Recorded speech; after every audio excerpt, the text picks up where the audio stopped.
Hello and welcome to Roundtable number 11 of Dualistic Unity. I can't free you.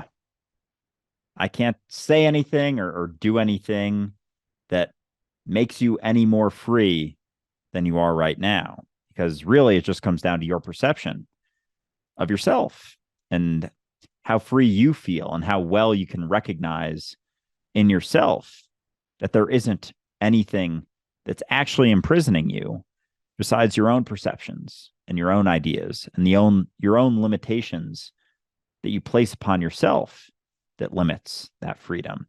So I'm not a teacher, not a guru. Nothing I say can actually change you. The change that you experience comes down to you. If something you hear from me or Ray or anyone resonates with you, that's on you. And through taking that responsibility for the insights you experience and how well you can resonate with certain things is what will allow you to experience that freedom more often, more efficiently. I don't know. But it's a fun process of doing so. I will say that. And I'm inspired by our listener, person who has been listening to this podcast for however long. And it's just because, as Andrew is saying, we're not giving you an easy out. We're not giving you someone to follow. We're not giving you 12 steps to enlightenment. We're not doing any of that. We're just having a conversation and leaving it to you.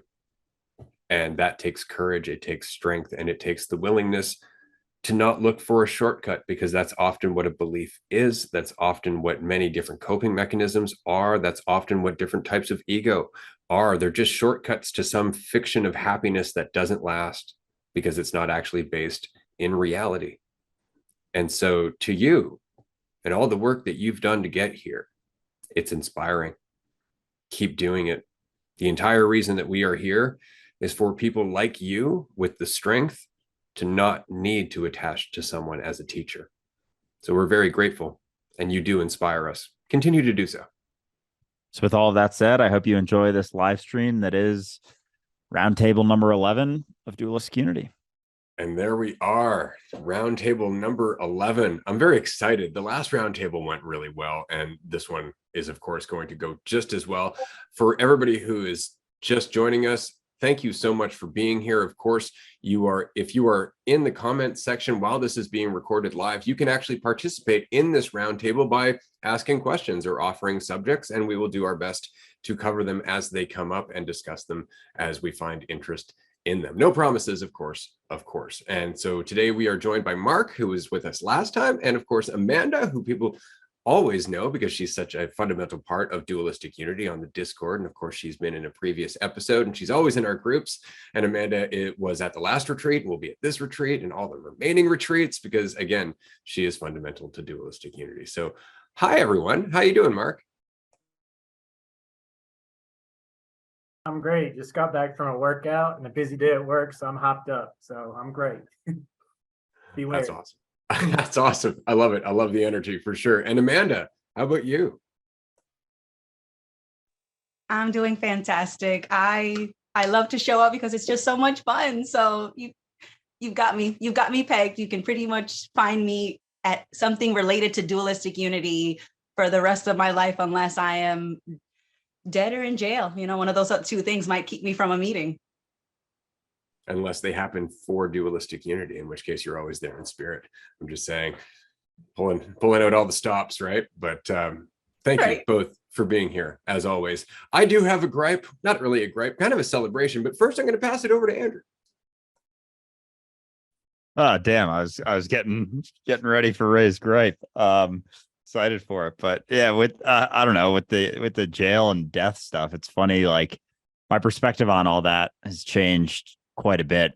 And you know, sometimes people close to me get worried about talking about this stuff pretty openly, because it's not to say that people haven't gotten killed for talking about this stuff in the past, especially, you know, posting things that just make people mad. Like I posted a people pleasing video saying how you're actually a chronic manipulator, because it's true, because the reality of manipulation is just acting in a way, hoping for someone to act in a specific way in return. And people are like, you're victim blaming, that's shaming, that's so shameful, your messages have changed, like you're so different now, you're being too aggressive. And it's like, you're just not listening.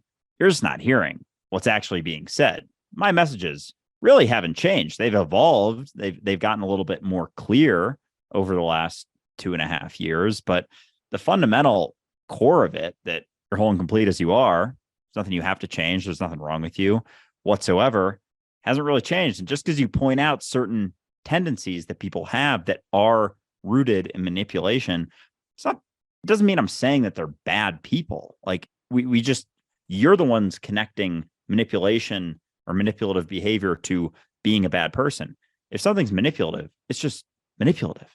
So anyway, it's always fun that anything I post inevitably gets someone angry, someone pissed off, and they're like, in my opinion, you could say this a little bit differently. And I'll just put in quotes like, in your opinion is a very, very key part of this. Very important to remember that your opinion is not objective truth. People forget that very often. And I always found it funny. But anyway, that's my little gripe for the morning. I'll throw it over to Ray for his gripe today. Oh no, I'm going to continue on with that one for a short bit, because admittedly, this is probably one of my favorite videos that you've made, and some of my favorite responses that you've had, because this one's just so on the nail, because you're talking about getting over the urge to people please because it's manipulative, and ultimately it's in everyone's best interest to just be honest. And so you have a bunch of people upset with you because you're no longer trying to people please. And thus you're actually practicing the lesson and saying it's better off for everyone, and you may not be liked for it. And they're actually giving you the example of the kind of people who won't like you for it. I think it's just funny. And this is why one person I just kept responding like, responsibility might be worth looking into, because that's really what it comes down to. It comes down to you and your response. You know, if you want somebody to please you over and over and over again, you should ask why. Right? And if you're pleasing others, you might want to ask yourself if that's what you want for you. If you want others to please you, because maybe that's the vested interest. Maybe that's what's driving you. So no, I've really enjoyed the response to that video. And it's often the case that people prove exactly the point you're fucking making. Yeah, it's always a blast to see the responses to those. But I didn't even think of it like that I'm not pleasing to them. I'm not being seen as someone who is catering to their desires anymore, and now they're having gripes with it, which is the exact thing. I didn't even connect that until now. That makes it even more funny, and they're even saying it like in the comment I mentioned, like, in my opinion, you're being aggressive in this. Someone said you're not gonna reach the masses with messages like this. You have to be more calm. You can't be as aggressive. It's like, who the fuck said I'm trying to reach the masses? There's a difference between feeling better and getting better. You do realize that, right? And just because something doesn't make you feel good doesn't mean it isn't good for you. So maybe you want to look into that. But Andrew, how are you going to manipulate the world if you're not catering to the masses while you're actually saying we have to stop manipulating one another? And they're saying, wow, that doesn't seem like it's a very effective tool for manipulation. Exactly. God damn, that's funny. Do people even fucking read what they write? No, because often they're too busy just trying to feel better. That's the whole point. Like, I couldn't believe the one person that responded to you in terms of the people pleasing thing. And they're justifying that, just like, no, it's good. They're doing nice things for people and whatnot. And you're like, but what if they're not? Like, what if they're doing it just for themselves? Like, you're not listening to my point of view. It's like, I am. You just don't like it. You don't like the point. And that's why you're so pissed off. But half the time, people will go on these long rants in a response to you. And then you respond to them and they just vanish. Because the whole point was just them wanting to express whatever it was they needed to express to validate their current point of view. It wasn't even about you. It was just about the opportunity to put another nail in that coffin. Exactly. Especially funny for ones like that, where I specifically say we talk about this in more depth in a podcast episode. Are they going to go check it out? Fuck no. Of course not. They're just trying to self-validate and get their point across, and they don't give a shit if anyone's going to go back and forth with them whatsoever, which is always interesting, how much we're just trying to soothe ourself and validate our point of view, as opposed to being willing to question it. And that's what I see with a lot of people that I interact with. They're like, how do you know you're right? It's like, I don't. I'm not the one settling on an answer. You're the one settling on an answer. And then you're getting mad because I'm questioning that answer. And they're like, okay, well, what's your answer? I don't have an answer. I'm just questioning. But I can see some pitfalls to your answer, some consequences to your answer, not the least of which getting triggered as fuck by me questioning that answer, which is always one of the funniest parts. Exactly. Would anybody like to throw in here before I start my gripe? Amanda. I love pissing people off. So like I did not watch the people pleasing episode because I like to push buttons and I like to fuck with people because people are so easy to fuck with and I don't even have to do anything. I could just like look at them and they're like, well, what are you looking at? I was like, I don't know. My eyes just happened to land on you. Should I not look your way? Should I not use words? Like you don't even have to use words and you can make people feel uncomfortable. And it just cracks me up because then I'm like, is that all it takes? Is that all it takes to like rock your boat? Because you could tell me that I'm a fucking asshole and I'd be like, yeah, I'm glad you caught up. I'm glad you noticed, you know, what do I put all this effort in if you're not going to notice that I'm a motherfucker sometimes, you know, because people see one side of me at work or they'll see one side of me here or one particular, they put me in a box and then I jeopardize that box and they're like, well, you're making me feel uncomfortable. And I don't like that. And I was like, and I'm sorry. The last time I checked, my life wasn't to serve you or to just make you feel comfortable or to be your cushion or your buffer to life and the discomforts of life. Last time I checked, I was living for me. And it looks like you're living for your idea. And I don't really give a fuck about that. So do you see me not caring? Because I think you think I care about your opinion more than I actually do. So let me clarify. Let me catch you up because you're falling behind. You know, but I do love to fuck with people and work gives me the greatest opportunity because I have to fuck with people in ways that are subtle, in ways that are like, you know, obvious, but not too obvious, you know, because I don't want to get fired, which I have, you know, so I was like, I've learned my lesson. We can't be outright motherfuckers, but we can be subtle. And if we're subtle, then they're not really sure. And if they're not really sure, then I can have a lot more fun and I can enjoy dealing with them being big crybabies about everything and nothing all the time. So I might as well make a game out of it. Fucking with crybabies. Let's see how fast they can cry. Let's see if we could beat our best time. Yeah, I agree. And it's not necessarily that you're fucking with people so much as just allowing them to fuck with themselves, just because you're not necessarily catering to the glass house that they live in. And that's it. It's really contrast, right? It's the fact that we're so used to living in this little bubble where nobody jostles us, nobody offends us. And all of a sudden we go out into the world and people are like, the fuck is your problem? And we don't even care. And they're like, I'm not used to that. It's like, you're welcome because you just got stronger as a result. All of a sudden your spectrum has changed. You've included more of the world and more of what the spectrum of experience is going to be. And that's really important. But and we've talked about this, our culture is very much anti-toughening up.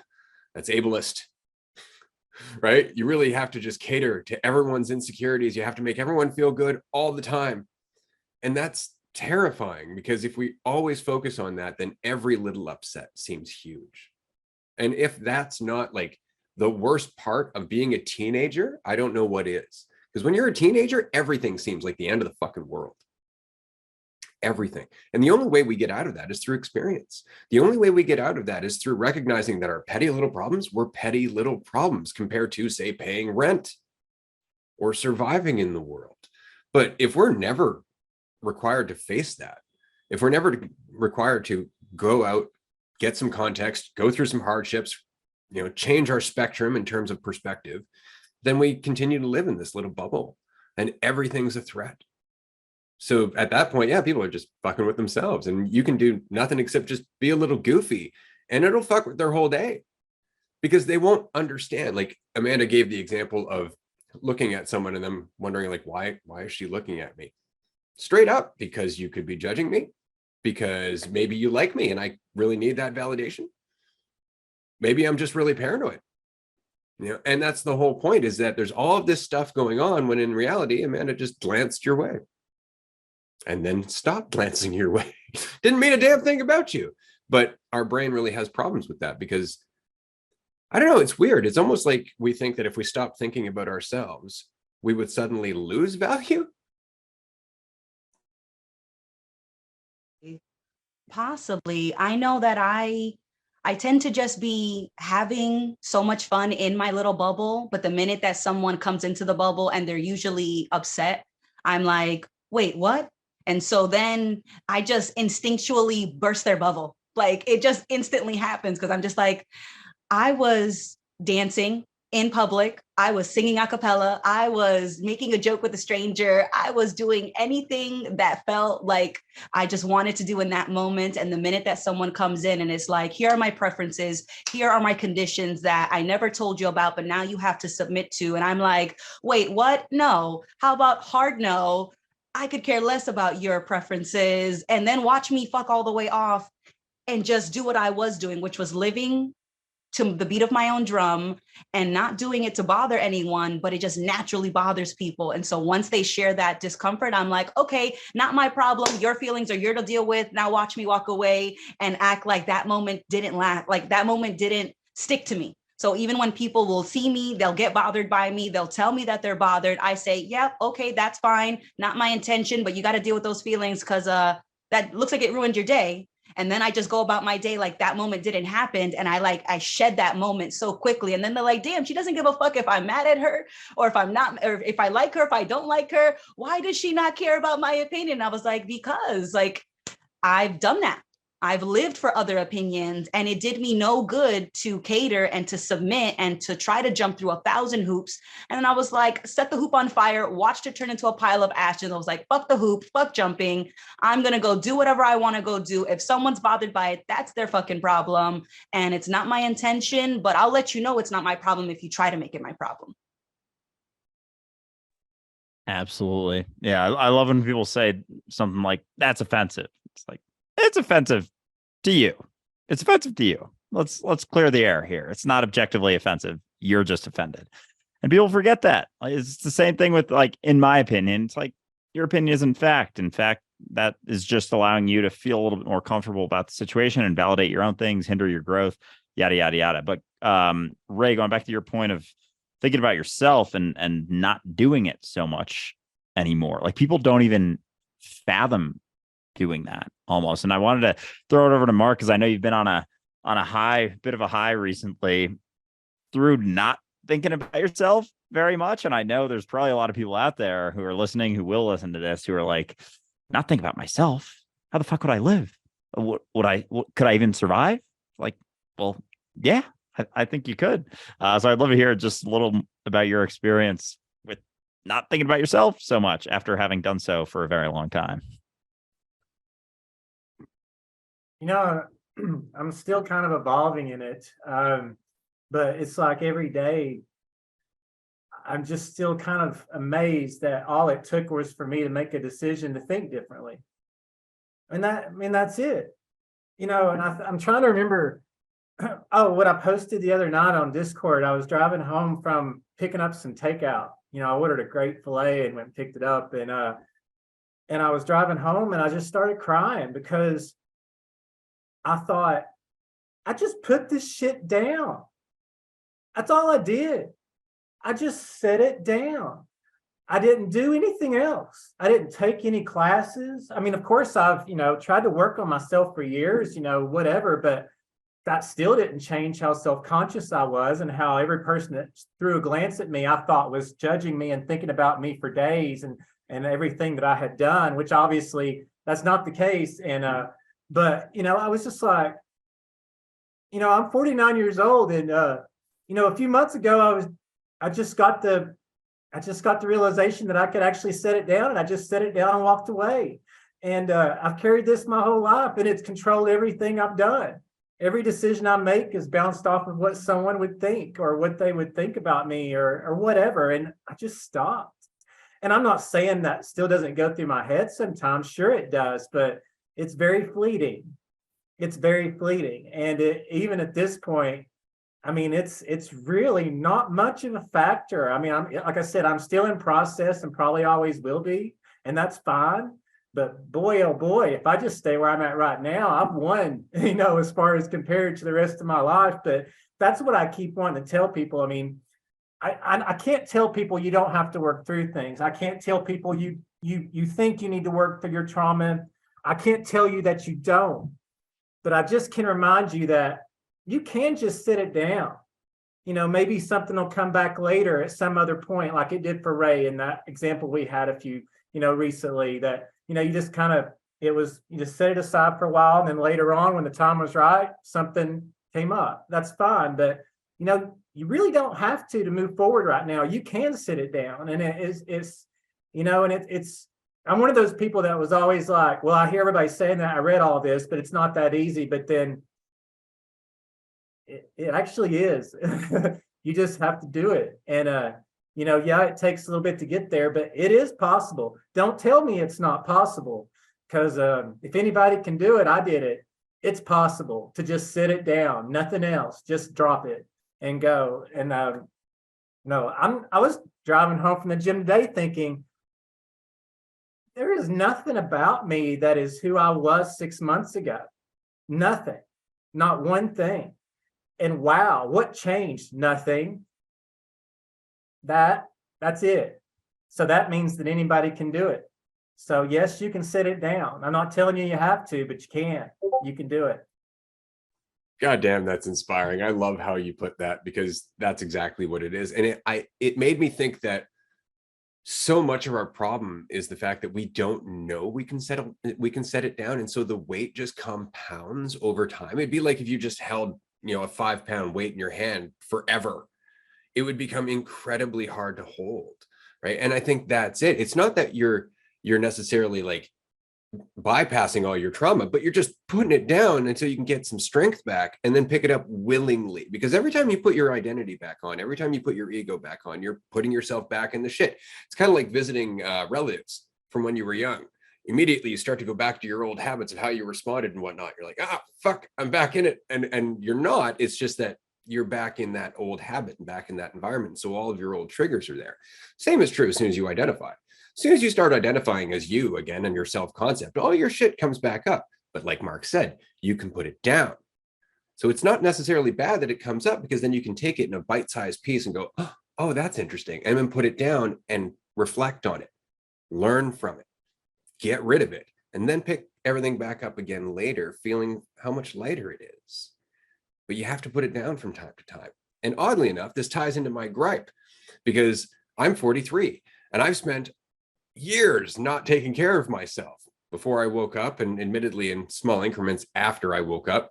And so a big part of my journey over the last 3 years has been trying to get back into shape. Not back into shape, let's just say, but healthy, which is better, because I was living in a mountain town for a long time, and the high elevation, past asthma, dry air, that whole thing, it made it really difficult for me. And so my health went downhill for years, and I worked at home doing web design or life coaching online. So there wasn't a lot of reason for me to get out. So now I'm living on the island. I'm close to sea level. Everything's totally different, and I'm feeling more active.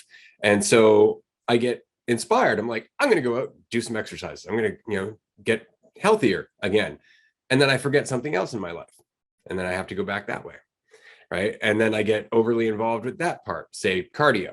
Right. And then I let something else slack. And then I'm like, oh, shit, my hip actually really hurts because I haven't done much stretching in the last few years. And so I'm always going from like one thing to the other thing to the other thing. And what I find always interesting is that the brain immediately, it's like, oh, that's really sore. I wonder if I have any muscle relaxers. I wonder if I have any painkillers. And immediately you're like, fucking shortcuts. Immediately, where I could just spend 5 to 15 minutes stretching. Like earlier this morning, Andrew and I recorded an episode. It was a movie review episode of They Live, John Carpenter's They Live. I'm very excited to get that one out. But I was barely able to move this morning. It was so funny. You'd see me go for my coffee and be like, no, I put it back down. But it was just the idea that you have to go through it. Like, you can't just avoid it. you do have to go through it. You have to put in the work. It's not that the shortcut won't work in the short term, but it won't work forever. In the same way that our coping mechanisms for all our ego shit won't work forever. You can spout mantras all fucking day. You can look in the mirror telling yourself positive messages all fucking day. As soon as you go outside, all that shit falls apart, right? And why? Well, because you're still carrying all that weight. You're just desperately trying to hold it up. And it's a very different experience than just recognizing that you can put it down, stretch, do a few other things where you're not thinking about yourself. And I think that's what we were saying earlier.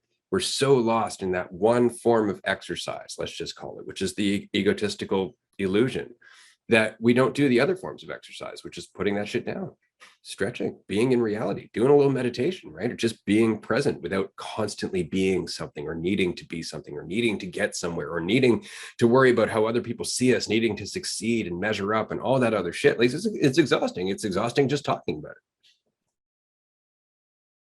I think the recognition that I'm always sitting in eternity has helped me with not taking the shortcuts as much, because I think when we do, grab for the shortcuts or they seem really enticing in the moment, it's because we have a very short-term thought process. It's like immediate sort of gratification. And even within that or beyond that, just the understanding that we're going to die and, maybe we got, I don't know, 30, 40, 50, 60, maybe, 2 days or 60 years, you never know. But having that perspective shift from that limitation to eternity, to infiniteness, like the shortcuts don't really make much sense anymore, because you see that everything you're doing in the mentality that you're in is informing everything that's happening all the time. Like it's, as much as it's eternity, it's here now, is eternity. Like they're one and the same. But in between that, sort of the egotistical mentality is not being here and not being in eternity. It's like this fucking in between kind of limbo, purgatory, I guess you could say, where you're not doing things for the thing, but you're also not doing it with any understanding of the fact that the mentality is going to inform everything moving forward. It's like you're always doing it for the outcome. You're always doing it for the place it's going to get you. So in that state of mind, shortcuts make way more sense. Like, of course, it's going to fix me right now. And that's it. That's the extent. We discount the impact not only of working on something longer term, not taking that immediate gratification, the impacts of that, but also how it informs our mentality and shifts us and allows us to grow. So when you're sitting in eternity, that progressive growth that has actual impact, the building of that base, the building of, long-term lifestyle shifts, as opposed to just short-term, like, oh, and I got to lose 10 pounds in a week. It's like you just go crazy for a week and then it's like, okay, but you're eternal. So what good is losing 10 pounds in 1 week going to do when you just go back to the same sort of lifestyle? So I just find it interesting that when your perspective shifts to being eternal, like the short-term stuff just really, it's hard for it to make any sense whatsoever. But out of that mentality, it can make a lot of sense. Absolutely. I've said before, it is probably my biggest advantage in terms of the trajectory of my growth, is that underlying knowledge that, right, I'm eternal. Because it makes you willing to go through things the hard way or through things the long way, because you recognize, right, I actually benefit more in the long run. Like you were saying, I could go nuts trying to lose weight, but then all of the stretching stuff, all of the equilibrium stuff, not just that, but I'm not cultivating a mentality that's going to build that as a habit, as a way of life, as opposed to just something that needs to be done to address a problem so I can feel better about myself. Right. So, yeah, absolutely. I'm going to pass it to you anyway, Amanda. I noticed you put your hand down, but I know you had something to say.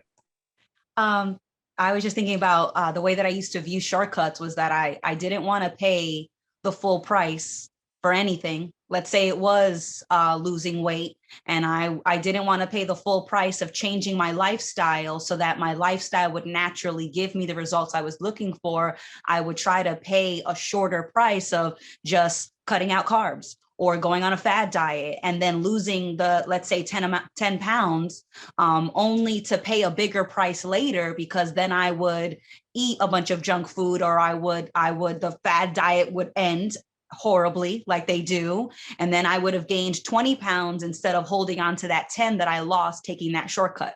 So by trying to pay a shorter, smaller price, I ended up paying a bigger price that was more painful and harder to undo later on.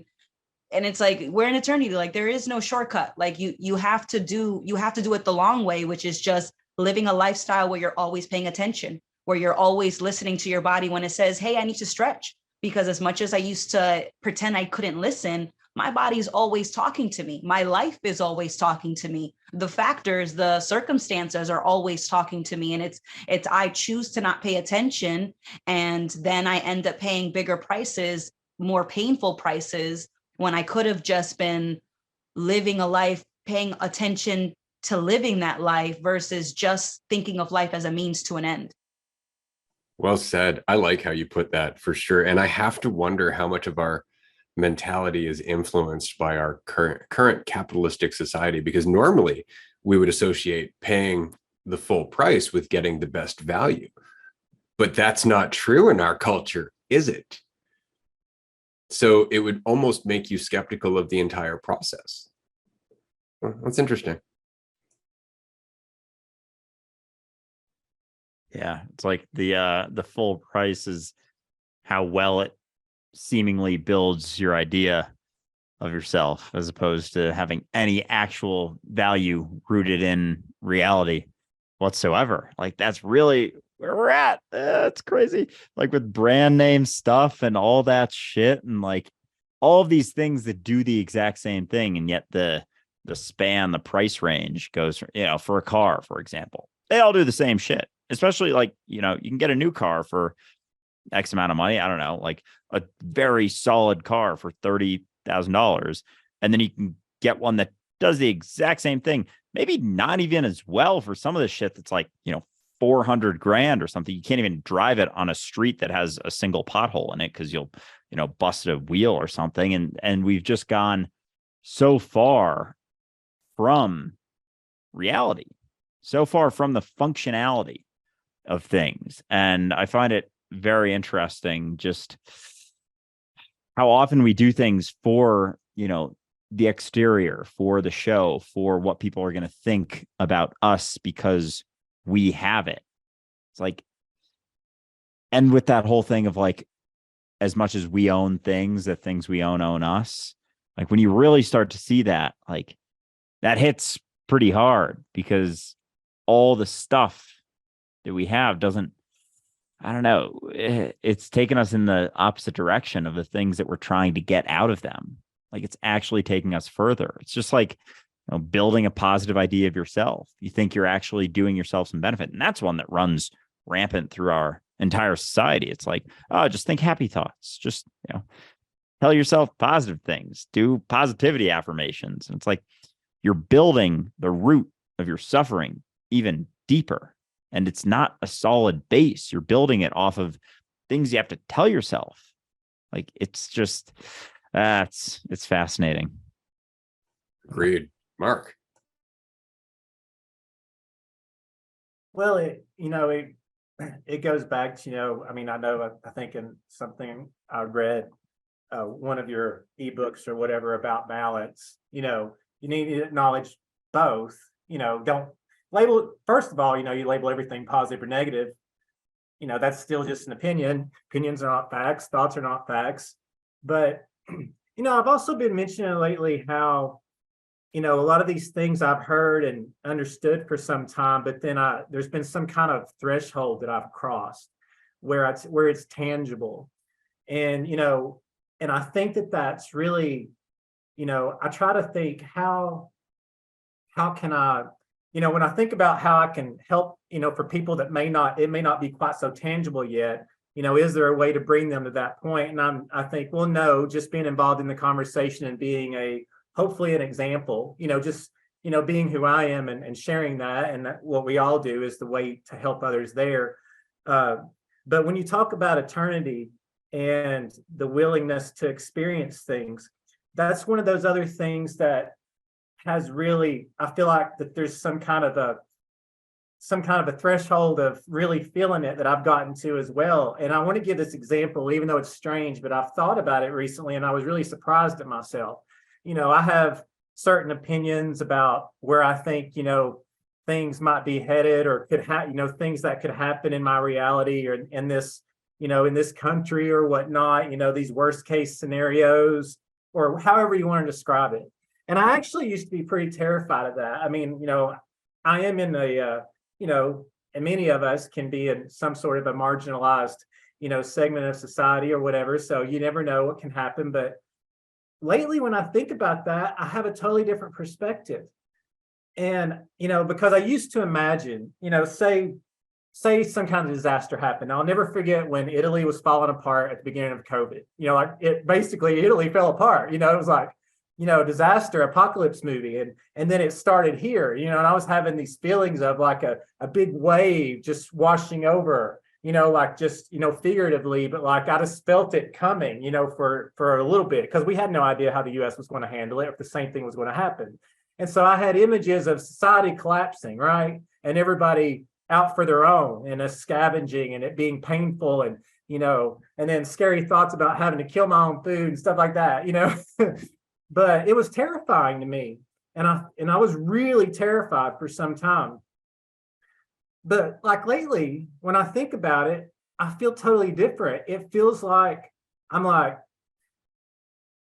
if that happens, it'll be interesting that I'm here to experience it and be part of that experience. So sure, I'm probably not going to have, I don't know how much, it's probably not going to be comfortable the whole time, but I don't have that terror anymore. It doesn't mean that I want it to happen. It doesn't mean that I want everything to fall apart and I want to be out on the streets, me and my dogs in a tin can, and my glass is broken, can't get any more made, can't get any medicine. You know what I mean? I don't want, necessarily want that to happen, but if it does, I don't feel terrified. I don't have this dread. I'm just like, I'm just going to take it as it comes. And I have really gotten to where I'm labeling things as positive or negative less often. I mean, I definitely appreciate, I'm more comfortable with this. This sounds great. I'm going to, kind of see if I can lean this way.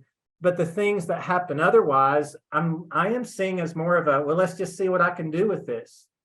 It's interesting. And, again, sometimes I feel like saying these things, sounds too good to be true, but that's really in my head. Like I really have this visceral difference.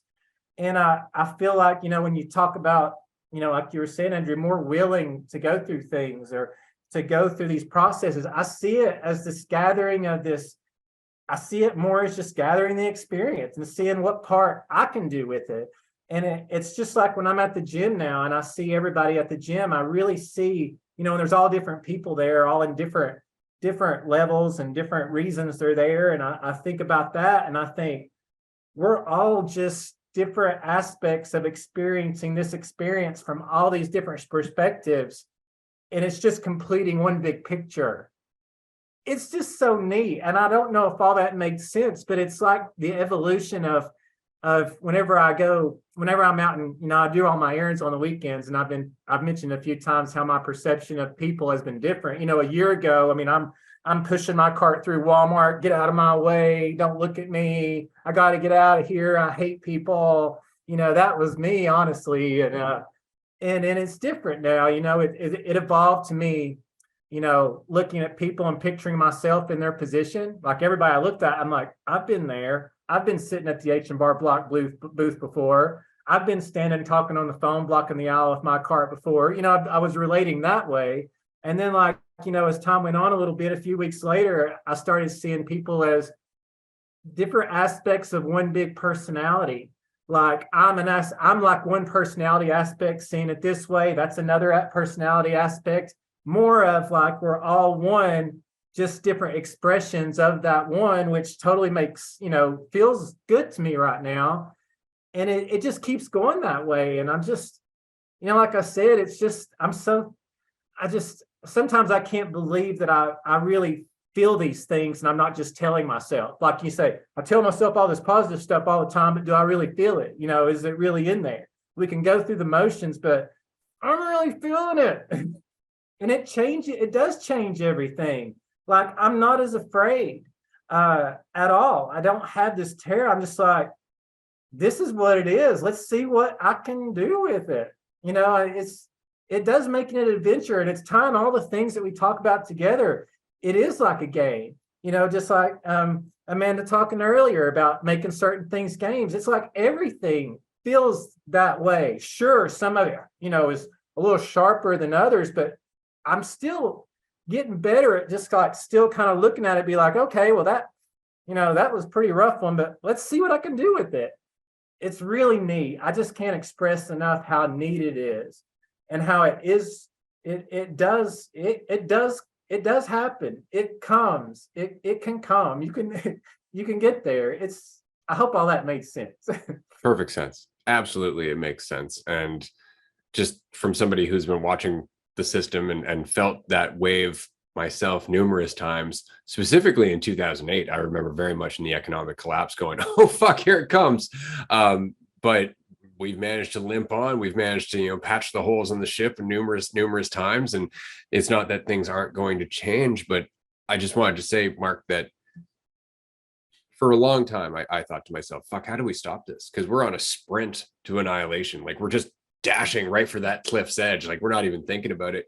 And you can't stop people from being what they are. You can't stop the world from doing what it's doing, but one person at a fucking time, you can change from that response of fuck it all, every man for himself, to, you know what, I'm going to be okay. And if you're going to be okay when everything hits the fan, you're probably going to be able to help others. And that's how that annihilation changes immediately, because you've changed. All of a sudden, the whole world that's going to happen after things change, whatever it might be, and it's not going to be anything that we think, that I know, it's going to be populated by people who are split between one mentality and another. And the more people who are able to look at things the way you are, the more people who are able to go, yeah, whatever it is, I'll adapt, the more we're going to be able to come together. And that's what's going to soften the blow, because we know this house of cards can't stand forever, but we're all so afraid of it that we wouldn't be able to come together just because of that. Just because of that. That's what makes the whole ending thing so goddamn scary, is because who's going to help me? Everybody around me is so fucking selfish. But if you're not, that kind of implies that others might not be as well. And that's what it comes down to, right? Being that example. That hit me hard this week, that idea that that's all you ever have to do, like, is be an example, be a sample. Like, you're at the grocery store, they got the sample platters. It's like freedom in the back. And it's like, here, this is Andrew, Mark, Amanda, and Ray, little samples of what freedom looks like. And that's all you got to do. And people are like, interesting. They seem to be having a pretty good Jesus Christ. Not going to say what Ray just put in the chat. I will save everyone's ears. It was funny though. But that's all it is just being a sample. It's like, take a little freedom. Oh, Jesus Christ. I'm glad we can laugh at this stuff. Right, you're not muted right now. That's fucking great. Oh my God. There's nothing better than hearing genuine laughter from anybody. I agree. Nothing warms your heart more than a genuine reaction. That's nice. It's like the other day, one of the other tier 3 members, I won't mention her name, but laughed accidentally. I just absolutely loved it. It made me feel so good to hear her laugh. And she was like, oh, I'm not on mute. And I was so glad she wasn't. It was so nice.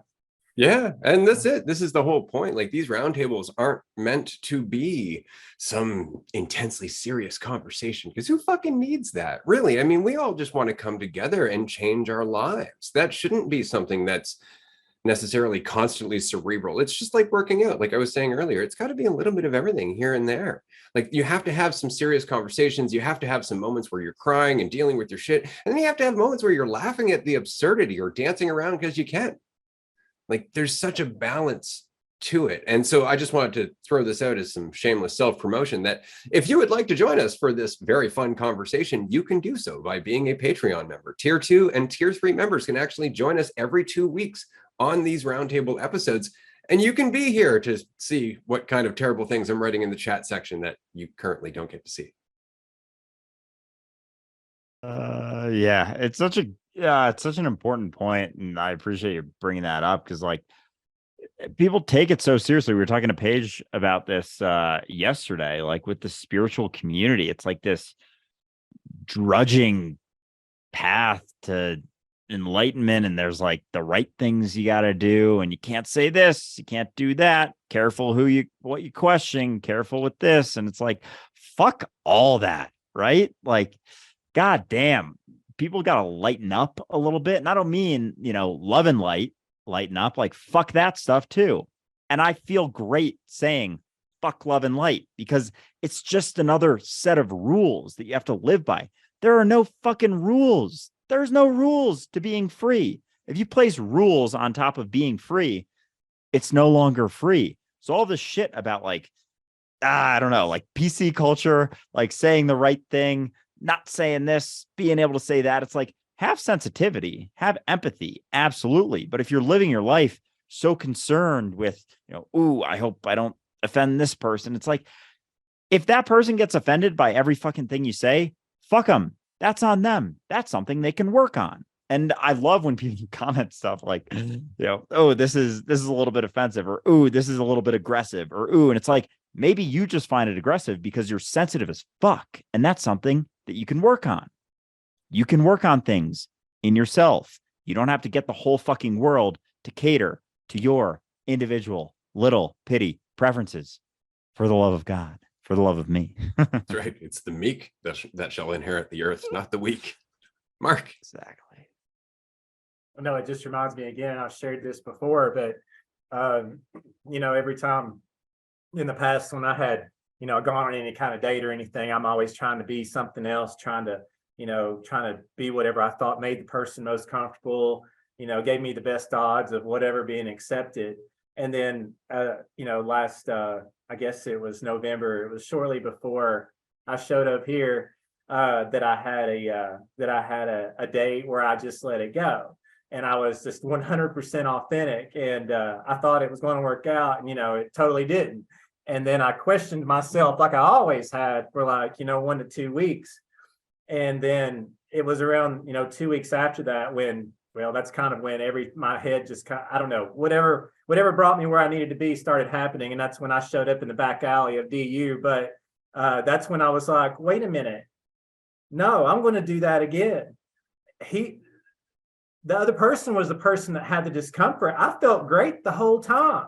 Why would I not want to do that? And why would I want to spend more time with someone who didn't want me to do that? And I don't want someone else to be something different and me not know who they are for like a year, so I'm going to do that from now on. And it's like I mentioned recently that I was asked on a date again, which is, very rare, but because I'm, keep to myself, but I'm going to do it, but I'm going to be 100%. And there are going to be some things that person's going to be surprised about. So if they stay, they stay, they go. But I'm not going to play a game. I'm going to be like, look, this is how it is. If you want to be in this space and hang out sometime, that's fine. But if you don't, that's fine. I'm 100% fine either way, but I'm never going to go back to pretending again. That experience last November, because it had been about probably 3 or 4 years since I had even had a date before that. And that one, would normally have just put me down for another 5 to 10 years. And I'd be like, no way. And I felt that way for about 2 weeks. And then I just came to that realization. I was like, wait a minute. No, I'm thinking about this all wrong. I had a ball. It was the other person that had the issue. And I've just got to keep that in my head. And it's like we're all saying, we're making other people uncomfortable. That's their problem. If I'm not uncomfortable, then that's what I need to do. As far as being who I am. Now, as far as discomfort in general, that's, being discomfort is, product of growth. But as far as interacting with people, if someone's making me uncomfortable, that's my damn problem. it's not theirs, especially if they're being genuine. And that's what I'm going to do. So I can't wait to try it out, because I have talked to this person, some lengthy conversations, but they've been fairly surface. But I'm going to let it all hang out if we're in person, and they're just going to, whatever happens, happens. And I will see, but I'm not going to be fake, and I'm not going to pretend, and I'm not going to try and play into some kind of expectation. I'm never doing that again. And I can't wait to see what happens. It's kind of like a game. We'll see what happens. I'll show up. It's going to be Mark. Let's see what's up, and either way, I'm going to be fine afterwards. I'm not going to be sitting here crying for 2 weeks. I'm just going to move on and keep doing my thing. And that's not who I was 6 months ago. So I can't wait to see what happens. Awesome. That's fantastic. I just want to say that that's how things should work out. Like when I met Melissa, for example, we never once did the whole, are we dating now? She just never left. We just kept hanging out until we just kept hanging out, and we're still hanging out 19 years later. She just never left. There was never a commitment of like, so we're together now, right? None of that, because that's all bullshit. At the end of the day, are we committing to today? Because that's how we're going to make the most out of today. And that's going to determine how this relationship goes. And it's like everything else. It takes practice. Yeah, it's funny how logical that is. Like, it's just straight up logic right there, and yet almost no one does it. And that was one of the funniest parts of our dating workshop we had a little while ago. Was people were commenting like, this makes so much sense. This is so logical. And why isn't anyone doing it? It's because everyone's lost in an illusion. Basically, they think their values derived from fucking idea that only exists inside of their mind.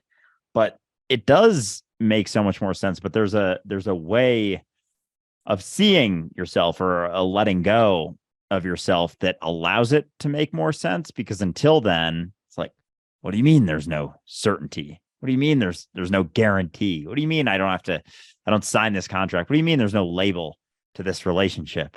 Like, okay, well, that's just reinforcing all of the issues, and you're trying to get out of the issues by reinstilling other issues, just piling issues on top of the root of the issue, as opposed to being willing to let them go. But yeah, there's recognitions that allow that to make more sense. And once it does, it's like doing anything else doesn't. But yeah, I'm always curious about my next relationship, what that's going to look like. Is I certainly, it logically makes a lot of sense, but there's still just like so much societal fucking conditioning that I deal with, certainly, that like the thought of not to say the thought of not labeling something doesn't make a lot of sense to me, but it's like being willing to ride that out, and with lack of concern for whether the other person is on board or not.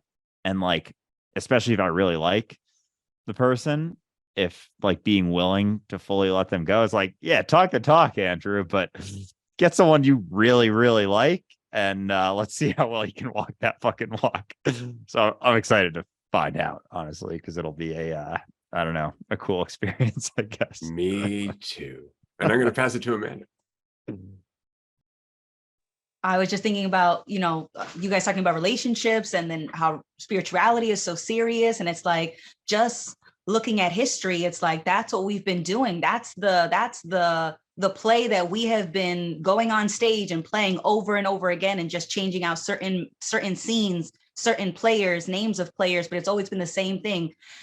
Identities are so serious, and you have to take them seriously, and you get a million reminders every single day to be this or be that. And so like letting it go it makes total sense when you're doing it, but then you get reinforced, you get conditioning, nonstop conditioning in every area of your life, just telling you to take things more seriously, to be more seriously, to be this identity, because that identity gives you some semblance of certainty. But then it's like, yeah, but even when I was serious, shit was still blowing up. Things were still not always going my way. Things were still uncertain. There was no guarantee whether I was playing the character with 100% seriousness, or whether I was playing the character loosely and just having the character as a tool, because that's the same way I feel about identity is the same way that I feel about work now. Work is not this horrible curse of a thing that I have to experience, just like identity is not this curse. The ego is not this curse that I have to endure.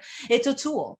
And I can use that tool loosely and not take it so serious, not hold on to it with like a white knuckle grip, because no matter what I choose, there's never going to be any guarantee that anything's going to go a certain way. So I might as well take every subject and every aspect just a little lighter, have a little more fun with it, and then be able to shake off the shit hitting the fan moments, because it's going to happen. There's always going to be uncertainty, and we get this narrative of like everything has to be going your way, everything has to be positive, and it's like, no, fuck that. That would get so boring.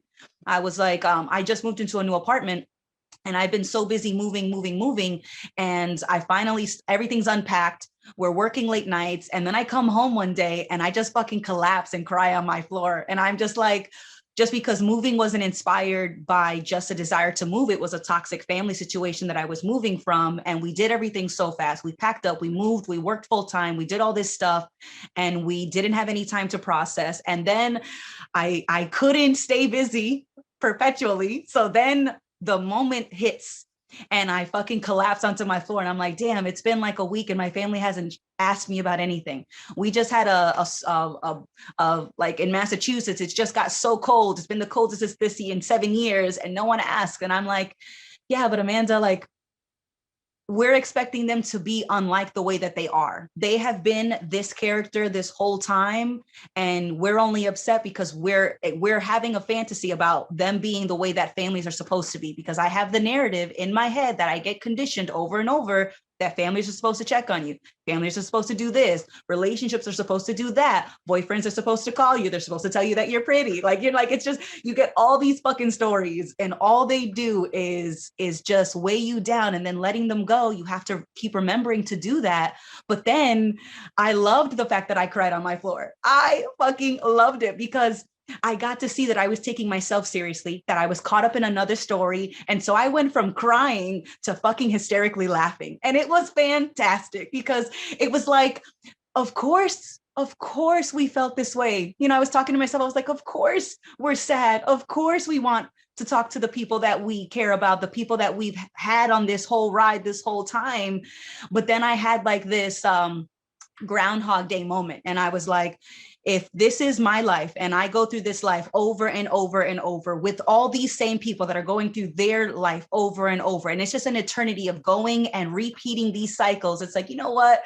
We're going to make the most of this ride. We're going to fucking blow up this turn. We're going to do this shit better than any other turn before. We're going to give more. We're going to love more. We're going to live more. We're going to embrace the uncertainty. We're going to fucking cry, and then we're going to laugh, and then we're going to be furious. And it's like, I'm going to enjoy all of it, because fuck, man, I'm here, and I don't want it to just be positivity, and I don't want it to just be getting everything that I want all the time, because that would be fucking boring. I'm like, I want to feel the sadness, because I want to feel that joy. I want to laugh. I want to cry. I want it all. It's an all or nothing deal. And so if this is Groundhog Day and we're living these cycles in perpetuity for fucking eternity, then I just know that I'm going to make the most of this ride. And I'm so glad that you guys are here. Fuck yeah, absolutely. And I'm just stoked to share eternity with you, Amanda. Absolutely. And everybody else here, because this really is it. This is what we're doing. There's a ripple, and we're embodying it, and we're becoming aware of what we're doing rather than just doing it by happenstance. I find that that's often the case in our history, is that we've had some really nice people who've done some really nice things, but they've been religious. So the argument is, well, they're doing nice things because of religion. It's like, no, they're doing nice things despite religion. Like, they're doing nice things out of empathy, and religion is making it harder for them to do that. That's why they're not doing it to people who don't share their religion. Right? But now we are actually becoming aware of that. And I find it so very interesting that I think the biggest part of this, and Amanda, I love the way you put this, is breaking out of the mold of what we think we should be, breaking out of the mold of what we think everybody else should be. Part of the biggest, I guess, obstacle or challenge of my life was the recognition that there is no such thing as what a mother should be. There is no such thing of what a father should be. There's no such thing about what a friend should be. Those are all just concepts. Those are all just cookie cutters that are easy to grasp onto. But the older you get, the more you start to recognize that's all bullshit. And if you go into a relationship trying to be a boyfriend or a girlfriend, you're not being yourself. And so eventually you're going to start to change. And if that person doesn't change with you and question with you, you're doomed. Things are going to go to shit. I mean, this is one of the things I find so interesting about Andrew Tate, because he often makes this point, like, well, you know, I'm out all day earning money and whatnot. I want to get home. I don't want my wife, you know, complaining at me. She should be making me dinner because that's her job, because I went out all day and did this. And I'm going to tell you, from somebody who's been married for 19 years, that man's never going to be married for 19 years with that mentality ever. Because for Melissa and I, there are days where she'll come home from work and I've worked all day, but frankly, she's just more stressed out. So I'll do the cooking. I'll do the dishes, right? There are no rules or roles within our house. Like, there's no jobs that she does or jobs that I do. That entire mentality is fucked. It doesn't make any sense whatsoever. That it reeks of expectation and, more importantly, limitation. Because, oh, I couldn't possibly do that kind of work. That's a girl's job. Come on. Like, are you a man or not? Man up, do the work. Like, that's very much the point. Like, it's not about whether it's a man or a woman's job. It's a job. Do it. Right? Because relationships are that. They're growth over time, which requires adaptation. But you can't adapt and hold on to an idea of yourself.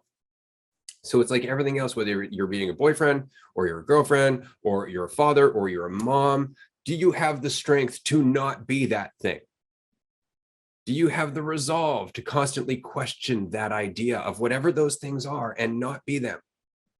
Because that's how you'll get organic growth. That's how you'll actually be yourself. But as soon as you try to be, say, a father, and I can say that from my own perspective, the best moments I've had with my daughter are the moments where she recognizes that dad is an idea, that the person who's standing in front of her is another human being who's been here longer. That's all. And in that we can relate. But as long as I'm viewed as dad, that's an authority figure. There's a gap. You can feel that gap. And so my biggest job is getting rid of that gap and constantly reminding her I'm just another person. I'm not dad as much as I am. That is not a thing. And so I think that's so important in so many things that we get into, friendships as well. You know, how many times a friend doesn't act that way? Sorry, obviously a friend does. And through that, because those labels kind of reinforce themselves, the labels you have of other people, and then the label you have of you.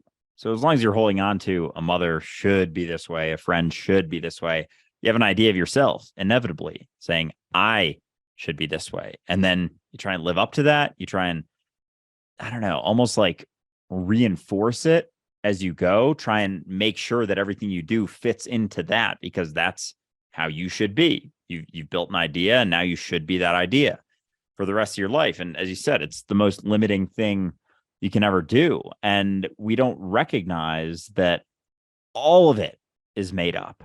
Everything about our entire society, about the roles that we play, about, you know, having a family, like you should have a family. A family should act this way. It's like the word family, the idea of family is completely made up. Like, we're just a bunch of close to monkeys running around, and we've labeled a bunch of stuff and created a bunch of ideas and roles and expectations and all of these things on top of the reality of things just being. Things just are. It just is. All of the labels, all of the expectations that come with those labels, with those roles, are made up.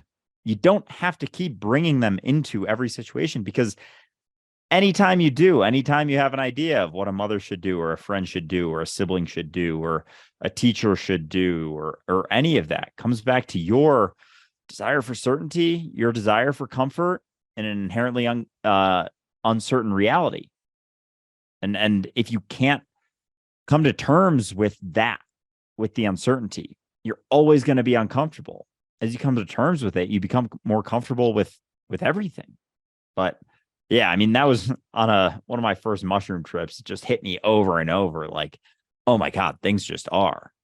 It just is. It's funny, that was only like, it's a little over a year ago now, but how before then there was still a lot of roles, and still, you know, today, I'm not saying that they've all gone away. There's absolutely still a shitload of those in there, but there's certainly less. I certainly recognize them more quickly when I am clinging to an expectation or a role, because, the alternative is not knowing. The alternative is having to sit in uncertainty, which is freedom.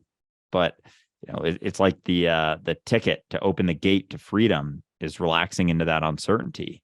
And so few are willing to face uncertainty for what it is and let go of the certainty and the false comfort that comes with clinging to roles and expectations, because there's inevitably pitfalls every single time. Absolutely. I just want to reiterate that I'm very much looking forward to when you get into another relationship, or even just start knocking on the gate, specifically about the conversation. It's like, so are you my boyfriend? And you'll be, well, I just am. I'm really looking forward to hearing about that response. Mark. Well, and it gets really exciting, doesn't it? I mean, like, aren't you like excited just to see what you do in the next situation like that, Andrew? It's like, I'm really like, I'm just like, I can't wait to see what I do. I don't know what I'm going to do in this state of mind, but I really can't wait to see. And I can't wait to see how the other person reacts, whatever it is. I just can't wait to see it. It's going to be so interesting. But, and I wanted to just echo too what we said, like, you really have to realize in yourself and acknowledge that everything really is truly made up, like 100% made up. Roles, everything, it's all made up. I can't remember if it was on a Zoom call or a Patreon call or in Discord that someone brought up once, what if you just appeared somewhere, there was no anything around, and you just appeared there and just had to make your own way? There were no concepts, no anything. And, would it turn out like this? Who knows? But all this stuff's made up. I mean, you wouldn't have anything to base anything on, but we all have all this stuff that's laid on us from all of history of people making things up, and it's just thrown on top of us. And we think that it's fact, and this is the way it's meant to be and the way everything was designed to be, but it 100% isn't. We just made it up, and a bunch of people said, cool, we'll do it. But the other thing I wanted to comment on is, and it's not the first time you mentioned it, Ray, but it reminds me when you speak of your daughter seeing you as another human, it reminds me of my parents. My mom's been gone for 20 years. My dad's been gone for 10. And when my mom died, I was in my early 30s. I was just starting to figure out that they were human beings at that point, barely, like maybe a few months, and my mom was gone. So that one was particularly difficult. But with my dad, I had 10 more years. But my dad had always been, the breadwinner. You don't sass him. He's the one that does all the punishment. No questions asked, doesn't talk much, eats, sits on the couch, go to bed, gets up, goes to work, gets you out of, that's what it was my whole life. I mean, I loved him. He was great, but I was scared to death of it. Scared to death. Never could relate whatsoever. But after my mom died, and, I told myself, no matter what, I was realizing I'm going to be there. I'd been through all my college craziness where I didn't go around for years. And I had just started kind of getting over that when my mom passed. But I was like, I'm going to be around here and see what's up with my dad. And I watched him, he didn't feel like he had anything to prove to me, to anyone anymore. He didn't have a role he had to fill. It was just him. So, I watched him go through all the vulnerability, all the, of going through dealing with my mom's death. And then a few years after that, I watched him, he was just a person. He was asking me questions about just life, that I don't think he'd ever pondered before. He was going out on his own, trying to figure out, how could I interact with people more? I wonder if I can meet somebody to hang out with. I wonder if this person likes me, and just having these normal things. And it was the most amazing thing to see that man that way, and to think that all it did was increase my respect, at that point. And sometimes I don't have any remorse for the way anything went with the way I was brought up, or our relationship and how it evolved. I mean, I'm just appreciative for the whole journey, but I do think about sometimes, what if I did feel or see him as more of a human being from an earlier age, as opposed to my enemy, or my, whatever. What if I did have more of a perspective of that? How would our relationship have been? because when I saw him, it was like seeing him go through life all over again and like discover things like a teenager almost, and even go through insecurity, which I had never seen my dad be insecure. But he was like, well, I wonder if she'll like my hair. You think I should grow a beard? Should I dye my beard? And I was just like, wow. But it was beautiful. It was beautiful. And I'm so thankful. And it really means a lot. And every time you talk about that, it's just neat. It's just neat to think about, because it does make a difference just seeing your parent as another person that doesn't have all the answers, just has been here longer and you're in it together. It's neat. Yeah, it is. But admittedly, like, especially for the older generations, because they were so steeped in the idea that your idea of yourself is so important, they almost couldn't even tell their children, I'm just a person.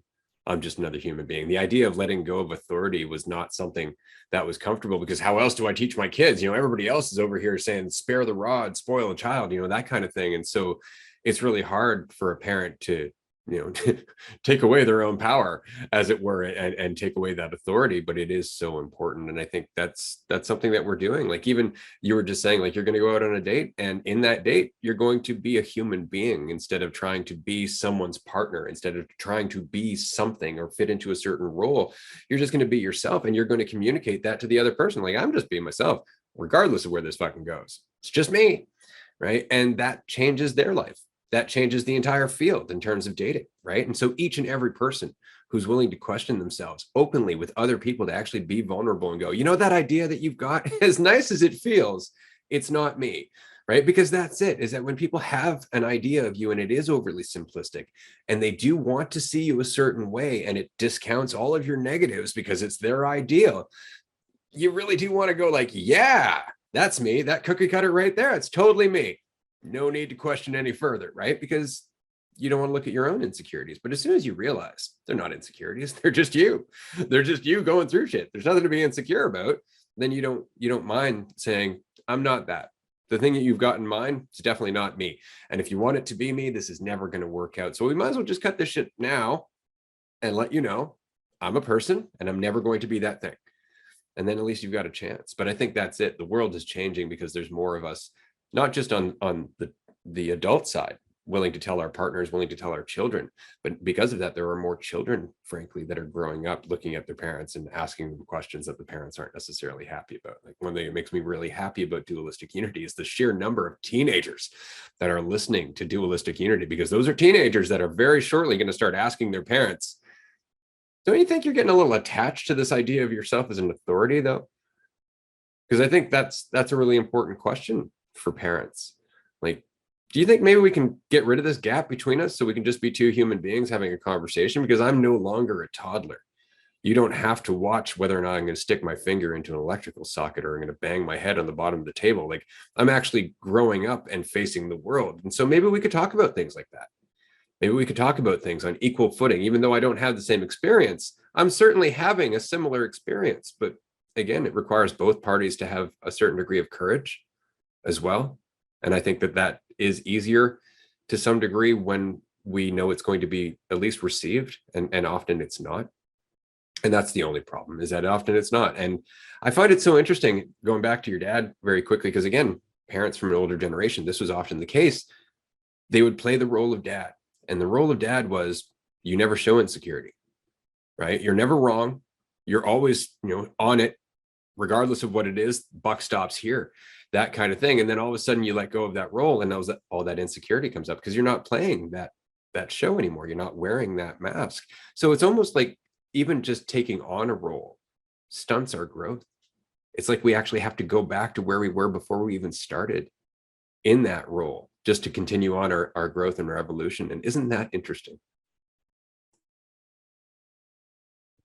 Yeah, absolutely. I've definitely found that with my parents. It's been interesting. Like, since growing up, I've always been very close with my family. And since, I definitely resonate with a lot of what you were saying, Mark. But since being older, I'm 27 now, like, I'm certainly not a fucking kid anymore. And so I have had conversations actually with my dad. This is when I was like 21, and he was kind of telling me like, Andrew, I'm here for you, when you need it, but I'm not in the same role anymore. Like I'll always be your dad, but it's not like the same type of thing. Like I'm not going to be giving my advice unless you ask for it, basically, that sort of thing. And it was interesting. And over the last, since then, kind of through my 20s, I've recognized more and more that they are just people. They are just humans. And it's funny because people will go a lot of their life not recognizing that. Like they always see them in that role, and the parents are typically okay with being seen in that way. And my mom, I think her favorite thing in the world is being a mom. So she's at a whole other side of things. Whereas my dad's like, comes from, I don't know, a background with a bunch of siblings, and they were all kind of fending for themselves throughout most of their life. So he's like, being a parent, like, no, you guys are fucking adults, like go do your thing. Whereas my mom will take every chance she gets to keep being a mom. But it's been kind of that dynamic has been interesting, and just like the conversations, how they've evolved, have been interesting, because we're now having discussions from equal points of view, and there definitely is still some underlying, as much as they will say that they're not the roles anymore, there's still the underlying sort of idea, like I've been around longer sort of thing. It's like, yeah, but I have my experience too, and I talk about things, think about things a lot, have a lot of fucking conversations with people, talking in depth about a lot of different things. And so for me, there hasn't been, I don't really hold back much. And sometimes there is some insecurity on the other end of that, because they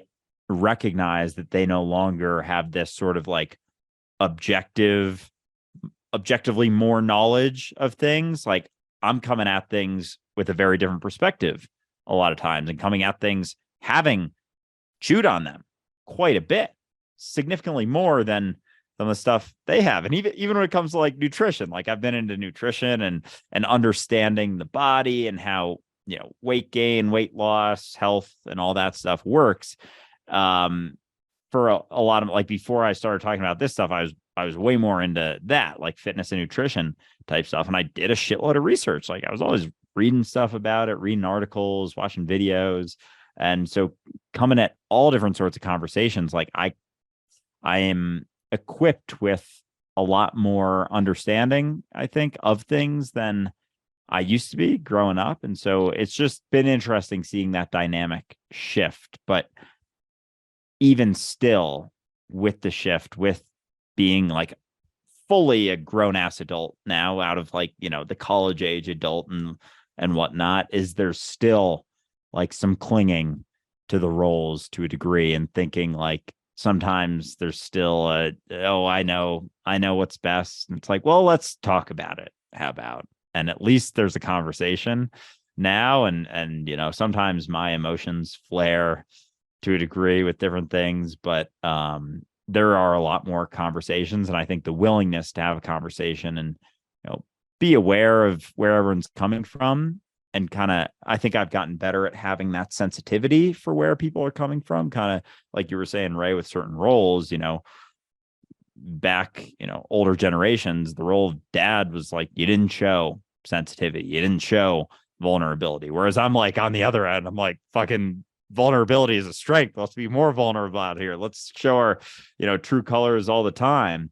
There's still remnants of that. And I think myself understanding that has allowed me to just be a little bit more sensitive, not out of a feeling like I need to be, but just a sense, like a strategic way. If I'm being aggressive and my emotions are flaring, it's not being a good sample of what freedom is like. And there's a time and a place, not to say that there never is, but I've been a little bit better about being strategic with that. But yeah, parental roles especially are always an interesting thing to navigate. Yeah, you got to be careful. Not everybody likes the spicy sample. Amanda. That was hilarious. Spicy sample. No, but thinking about just all the roles, and particularly parents, because you're so easily triggered because you put them on a pedestal. Not only you do that naturally, but you're conditioned to put them on a pedestal. They put themselves on the pedestal and then they try to maintain it. Then it just creates all this conflict. And so, what I have realized in seeing my parents is just that, they did the best that they could with what they knew, with how they were raised, with the trauma that they went through, with the shit that they couldn't let go of, with the way that life, made them feel like they were getting beaten up. And it was like, they did the best that they absolutely could. And for me to think like, oh, I wish they did this, or what would our relationship had been like I get that, Mark. I have felt that so many times. But it ultimately, I came to the realization that, they did their absolute best, no matter how that looks to me, no matter how that looks to society, no matter how that looks to the cookie cutter family dynamic of mother should do this and dad should do this and good daughters should do this or good sons should do this. It's like everybody is doing the best that they can. And the greatest gift I can do is I can just create space. I can create space for the relationship to evolve. I can create space by not living up to an idea, because I'm a human, I'm not an idea, but so are they. They're not my idea. And so if I create space by showing them that I'm more than that idea, then they can be more than their idea of what I think of them, of what they think of themselves. And it's out of that space that I feel like naturally that resilience is born, and it just keeps me going, because I'm like, if I can just really understand that there is no problem, everyone's doing their best, and it doesn't have anything to do with my preferences or how I view it or my perspective.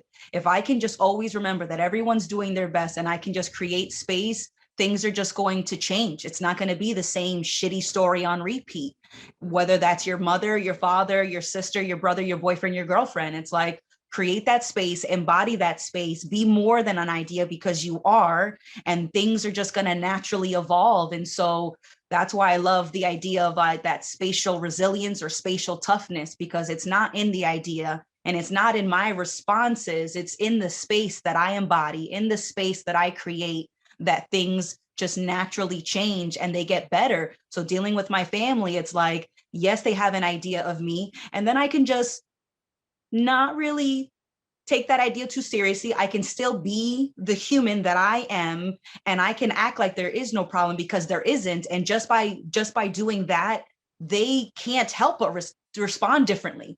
But if I continue to act like their idea and my ideas are where we have to start and stop, it's like, then things are always going to be tough. I'm never going to get through to them. And so just by having that extra little bit of space, things are just naturally changing, and it's just fantastic. And I'm just very curious to see how that evolves in all areas of my life. It's just creating more space and seeing what happens when more space is available. And you don't really have to do much more than that.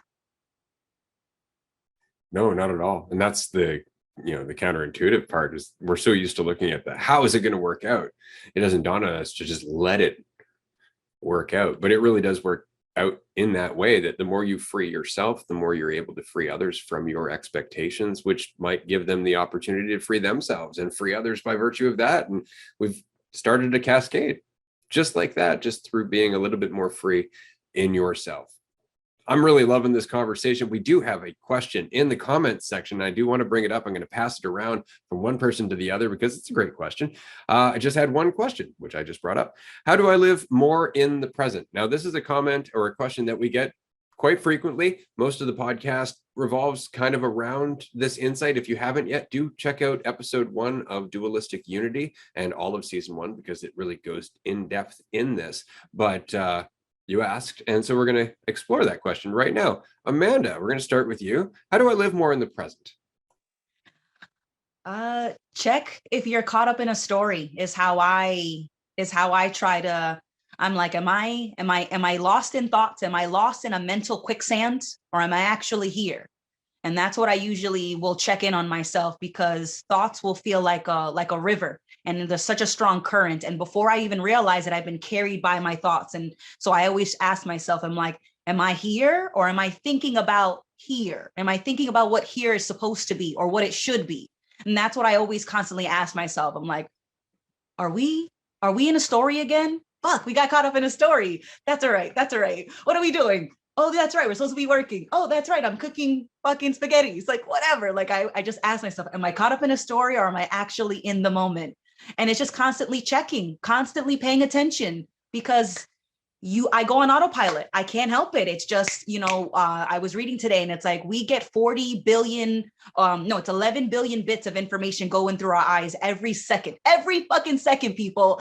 11 billion bits of data go into your eyes every second. And you at best can deal with 40 out of those 11 billion. So if you think that your brain is not looking for a shortcut, it just can't help it because there's too much information coming in. So we're always on autopilot, not only through the narrative, but just because out of default. So it's like, just keep checking in. Damn right. Good answer. I'm not going to add anything to it. I'm going to pass it straight to Mark. Mark, how do I live more in the present? Well, it's interesting. I've recently been starting to try to, increase my little local ripple just a little bit. So I posted something on Facebook today, and then I also shared it as a reflection in one of my meeting with my staff today. And it's not anything that's novel. I mean, we talk about it all the time. I've read it a million places, so I didn't do any artistry here, but basically this is what I think about. I mean, helps me a lot. So everything is what it is right now. And I do tell myself that all the time. Well, I used to. I don't even have to tell myself that now. I'm realizing it without having to remind myself that it just is what it is. It is. Judging what is right now as good or bad does not change the fact that it is. Thinking about the past or how you wish something was compared to what it is accomplishes nothing. And that's how I spent a lot of my time before. Making up scenarios about what could be does not change what is right now. I'm really good at making up lots of scenarios. That's what I spent a lot of my time doing. I live in the middle of this. I didn't top all that out. Taking action right now is the move that will change your current circumstance and move you forward to the next now. So, and I've mentioned this before, I think that if you're not in the present right now, then most likely what you're doing is thinking about the past, thinking about whether you'd really be where you'd rather be, thinking about how you wish things were, making up scenarios that you wish they were, but you're not thinking about now. Because if you're right now, you can't be thinking about the past. You can't be thinking about imaginary scenarios in the future. But that's what we all do all day, all time. I mean, I think that's what I did 24/7. But I'm not really doing that now. And so I can't help but be here right now. And yes, it took a little bit of time, but you just got to I think you have to really start watching yourself and realize how much of your time you're actually spending wishing you were somewhere else, or wishing something was different, or or hoping it's something besides what it is. And when you finally let all that go and you're just like, it is what it is, there is nothing else but imaginary stuff or me remembering stuff that already happened that isn't even pertinent now and doesn't change anything about now.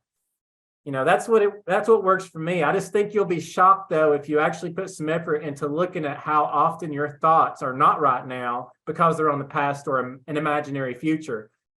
That's what I think. And I totally agree with what Amanda said as well. I thought that was great. There's just all kinds of wisdom here today. This is great. Andrew.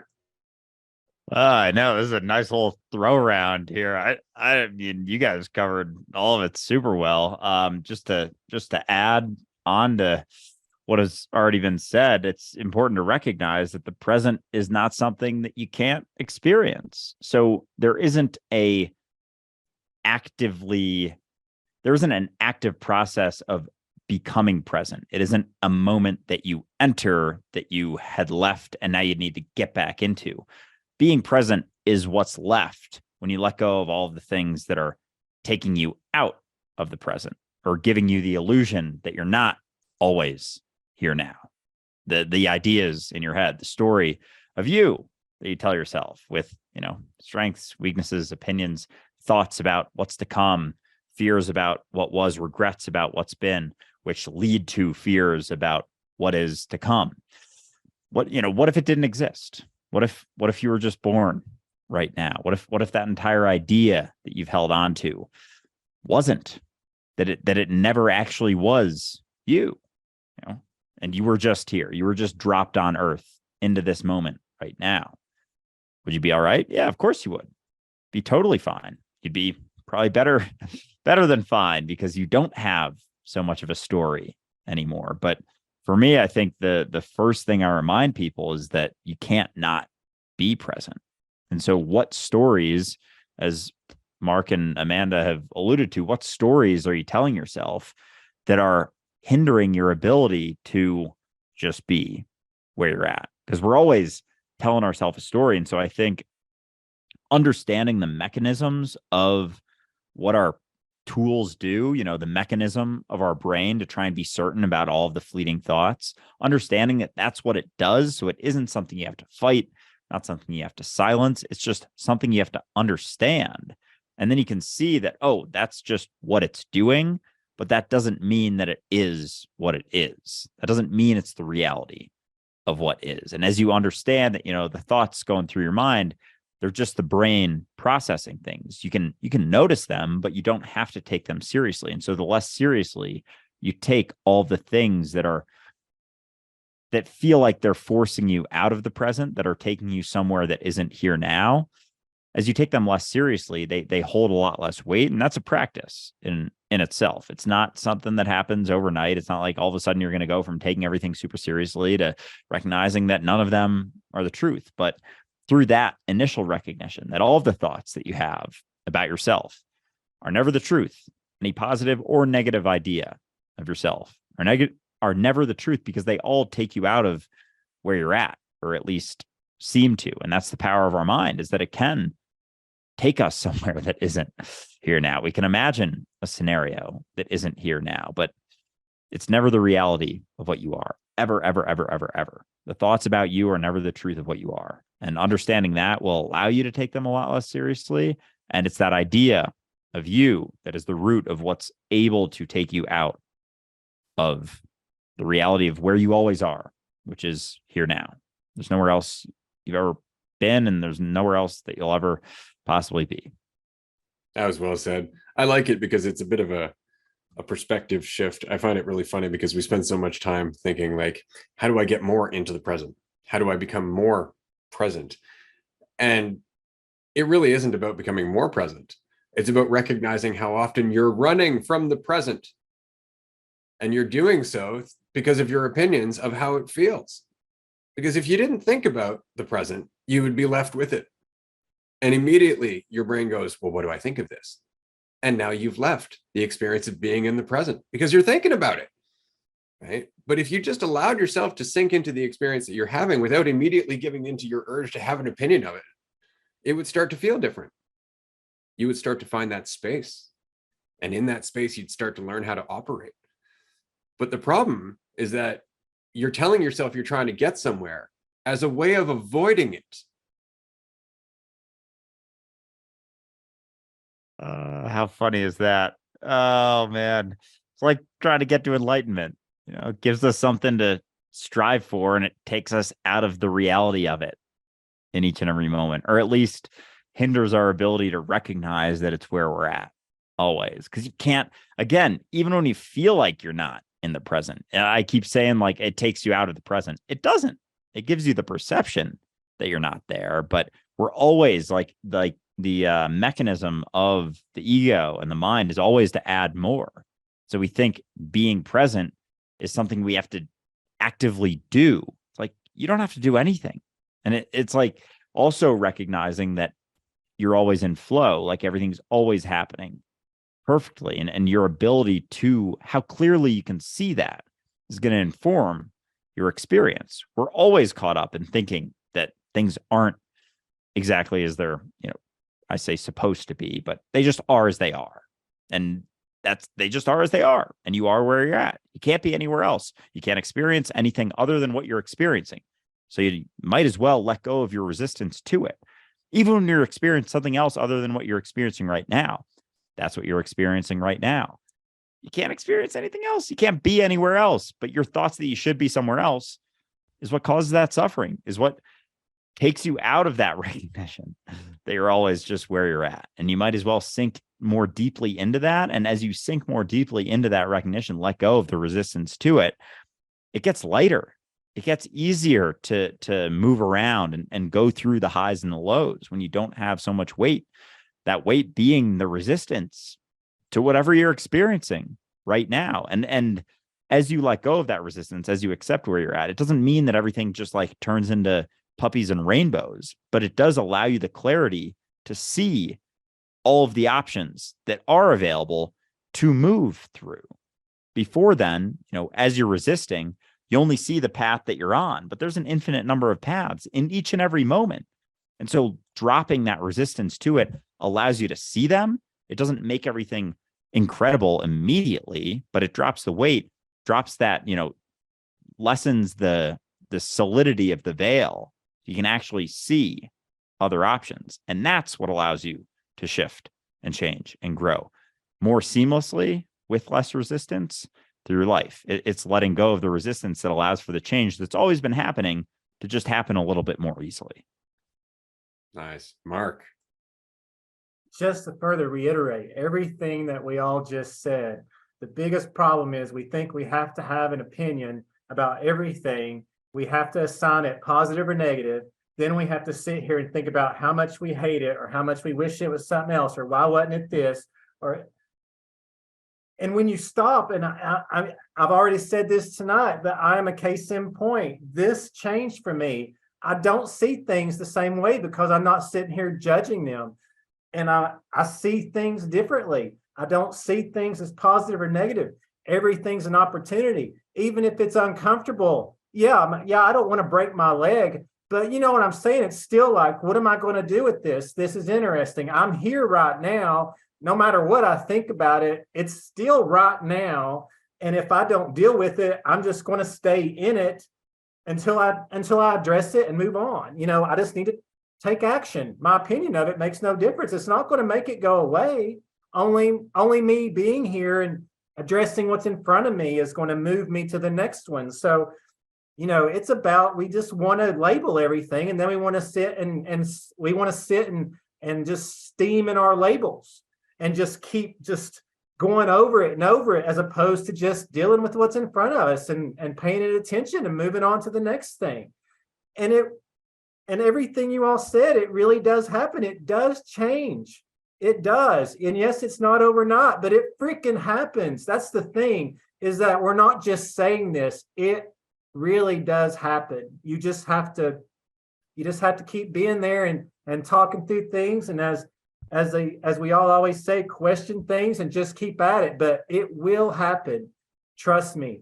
It's 100% that it evolves. It's not just some concept. It really isn't. I love that you reiterated that, Mark, because it really is. There's a switch where all of a sudden you just get it. It's like you've been struggling, and then you're like, oh, there it is. And I often love the messages that we get from people where they say something like, I've studied Taoism or philosophy for 10, 15 years, and none of it ever clicked until this episode at this moment when somebody said it this way. And it's like, that's what we're doing. We're just revolving through all the possible combinations. That's all we're doing, waiting for something to click. Right. So we're just going to keep talking while you go through those combinations until that thing clicks, and then everything changes for you. Everything suddenly switches over to a totally different perception. But it really is just getting to that point. And if you don't feel like you're there yet, it's just because you're still carrying yourself. That's really all it is. And you will learn to put it down. You'll have a moment of insight where you go, oh, fuck, that's what they mean. And that's exactly what it's going to be. You're like, oh, I've been looking at this the wrong way, or not the wrong way, but just a way that it wasn't intended to look like, or that hasn't been communicated because of assumptions, because of how I look at myself, all that stuff. We all go through it. For me, I went through it after a decade of hell. So I come out the other side going, did I really have to go through all that? But on the other hand, really grateful I went through all that because of that switch. All of a sudden you hit that switch, and everything that you went through up until that point that you've been resentful about and hating and suffering through and all that other stuff, you're just like, thank God for that shit. And it's just because it finally got you there to here and now, where you've always been. Yeah, it is so funny, the journey as you go through it. it's almost like the desire to be there is what keeps us from recognizing it until we do more and more clearly. It's like we have this perception when we're going through a ton of suffering that enlightenment is like way over here, like way down the road. And then as we get a little bit clearer, we're like, oh, maybe it isn't as far. And then it's like we're not actually, it's just our perspective of it that's shifting, that's getting closer and closer. But the entire time we were always there. And so we're always sitting in it. And it's like you start going through it, whatever, you're suffering a little bit less. It's like it's over here. And it's like, oh, yeah. It's like you think that you're getting further, but it's just getting closer. Right? Oh, fuck. I've never thought about it like that.